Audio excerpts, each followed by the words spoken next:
Well, I'm going to go take a walk on the beach so we can see what it's like from a little closer up. Get my feet wet, as they say. I'm not swimming today, though.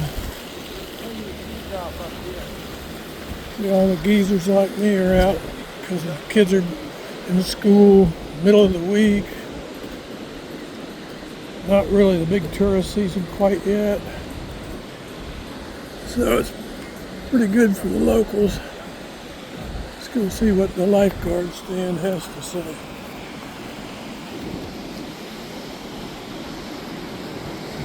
Today's beach low tide was about an hour ago. Just medium hazard.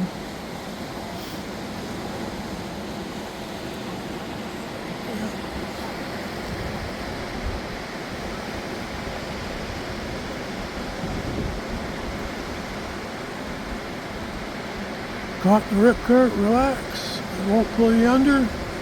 Don't swim against the current. Swim out of the current, then to shore. If you can't escape, float or tread water. If you need help, yell or wave resistance. The part about swimming out of the current and then to shore is really important. You don't want to spend a lot of energy fighting that current. You will lose and you will drown. If you can't escape, just do your best to float or tread in high water, as the sign says there.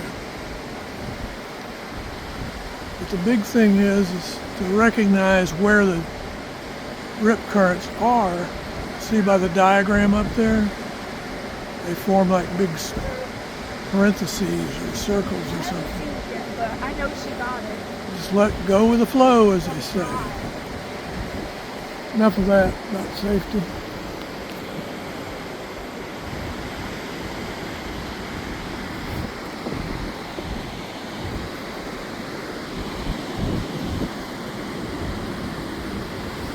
And there's not cloud one in the sky, nowhere. Somebody with a sailboat that was way out there.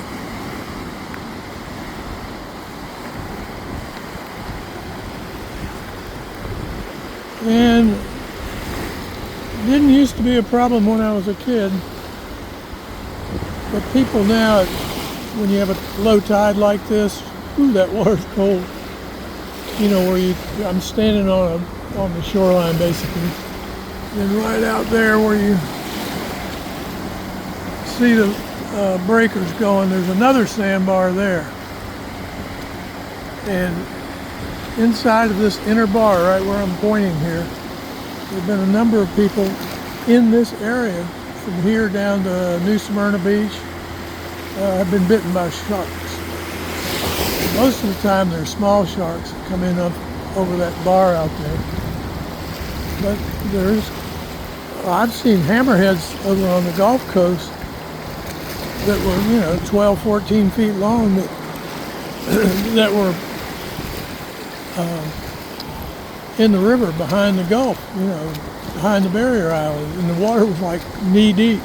They couldn't really swim without exposing their dorsal fin. They were shallow water like that.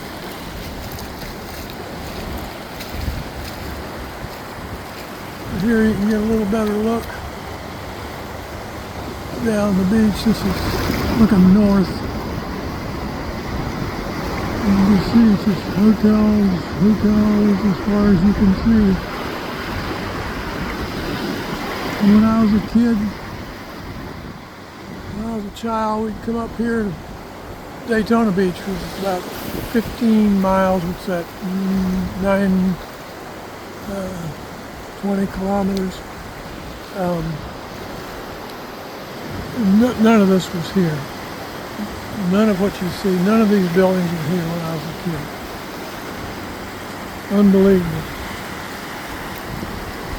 Daytona, where a friend of ours had a house on South Daytona Beach, down around, I'm trying to think of the name of a bridge there. There was a 6 or 7 mile stretch that had 3 houses on it. and our family was friends of two of them. We used to go up there, and between, like where these buildings are, because it was similar up here, where those buildings are, out to where the equivalent tide where I'm standing now, right at low tide basically. It was like over 100 meters, 200 meters. I mean, you could almost get lost in the dunes back there. Now there's 0 meters almost. I'm sure you guys are really interested in all that. Yeah, the ocean was like glassy when I came out here a while ago, about noon. Surf was the same, 2-3 feet. But you can see them beginning to have a little bitty chop on the surface. It's good to bring kids out here, and this is about as calm as it gets without just being flat. So they can learn how to deal with, because there's a strong current here where I'm waiting. It's only, get out here maybe half deep. And you get in a place where there's, some strange current, either a rip or for some other reason the water's velocity picks up. I mean, it'll drag you down. It's amazing how powerful water is when it moves. When it moves, there's no fighting it with man or machine. See this wave coming this way and one coming in from that direction. And it creates these little currents here, which, for an adult, see, it's coming right at me from that way and this way. So it's not a problem for most adults, unless you're an old geezer like me and your balance isn't very good. I'm 77. It can knock you off your feet, and that, like I said, it's no concern to an adult, but for children, and you see plenty of them out here, for toddler size, maybe 2 years old or so, 3, those currents that I'm talking about will easily knock them off their feet. And the first thing that happens, they hit the water and panic, and sometimes they might suck in a partial lungful, because the first thing they want to do is scream. They open their mouth and could easily drown, is what I'm getting to. So even at low tide, and even with not very much for surf, you can get in a lot of trouble in shallow water, and that applies especially to those with balance problems or some kind of malady, that would make your balance screwed up. You get knocked off your feet. It's happened to me when I was a lot younger, and it did happen. So it's an ideal day for the beach and for families with little kids like this one I'm coming to up straight ahead. And they can play in these little tidal pools as long as somebody's watching. Something could scare them in here in these. If they're standing up and they're wading in this little pool, if something frightens them, get one of these sometimes these little fish come up and either just bump into you, or sometimes they'll come up and take a nibble off of you. And I'm talking about tiny fish. Oh, is that crabs alive? See him down there?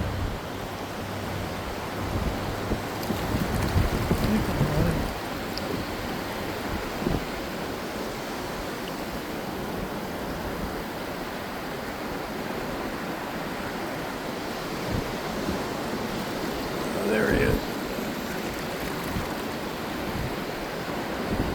Polarizing. He's about 5 centimeters across, maybe. Or I'm sorry, 2.5 centimeters, half of that. It's tiny. See these little pools, like I know I'm going on about safety, but I just see too many unnecessary stories here in America about accidents, people drowning, especially on these beaches. I was born not too far up the road, St. Augustine. You know, they're just, these drowning deaths, 99% of them are preventable. And people just not paying attention. That's kind of a side note. It's a good idea to teach your children from the time they can walk to you can find a place for them to safely learn how to swim. I would advise you do it. I was just shocked when I joined the Navy, went to boot camp, having been born up the road here and lived in Florida all my life at the time. How many people, grown men, did not know how to swim? Now, if there's some physiological reason or, you know, something definitely odd, not criticizing, just saying it's different, there's no reason to not know how to swim. And here's a young lady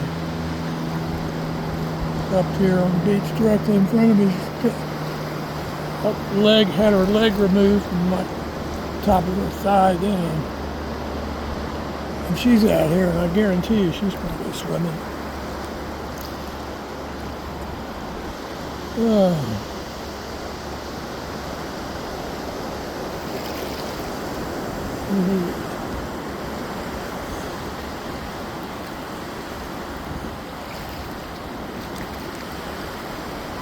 Birds like to be out here at low tide too. Exposes these little sand flats. All kinds of little sea creatures, worms. Those little, we used to call them Volkswagens, beetles. There are a lot of them. They're up and down the beach, and they are part of the food chain for a lot of species.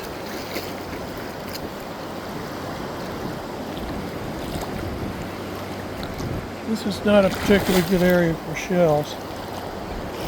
Up where I was born in St. Augustine, you find places I mean, you can see there's a lot of shells in it. Most of them are broken, uninteresting. What is this? Oh, that's a crab tail. I saw it wasn't a shell.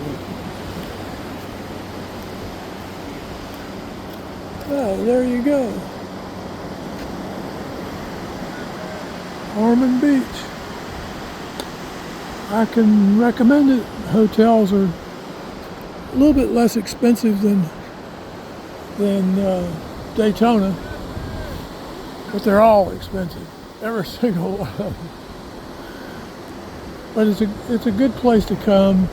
You know, if you wanted to go to the race or something, it's probably marginally cheaper out here during race week.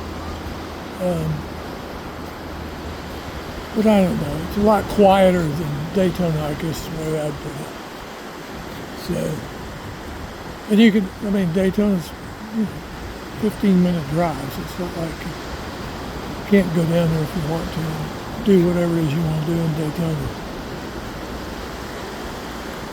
All right, bud, I'll leave you. Why don't you get about your stabbing some underwater bugs. See how they dig in it. They wait for the water to it goes in and out at a certain velocity. You're going to get technical.